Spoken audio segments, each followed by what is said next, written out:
4 দিনের সফরে আজ মঙ্গলবার 27শে মে দিবাগত রাতে জাপানের উদ্দেশ্যে যাত্রা করবেন অন্তর্বর্তী সরকারের প্রধান উপদেষ্টা ড মুহাম্মদ ইউনূস।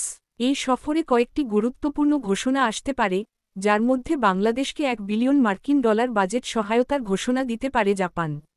টোকিও সফরকালে জাপানের পররাষ্ট্রমন্ত্রী, জাপান আন্তর্জাতিক উন্নয়ন সংস্থার JICA president, Japan external trade অর্গানাইজেশনের জেট্রো প্রেসিডেন্ট ড ইউনূসের সঙ্গে সৌজন্য সাক্ষাৎ করবেন।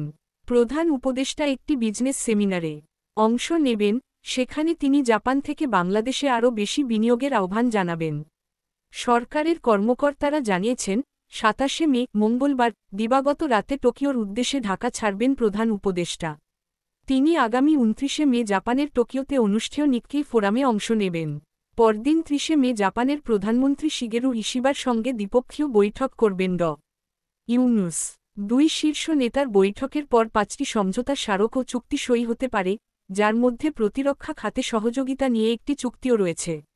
অর্থনৈতিক অঞ্চলে বিনিয়োগ, জ্বালানি, বিডার সক্ষমতা বৃদ্ধি, জনশক্তি রপ্তানিসহ আরও একটি সমঝোতা স্মারক সই হওয়ারও কথা রয়েছে।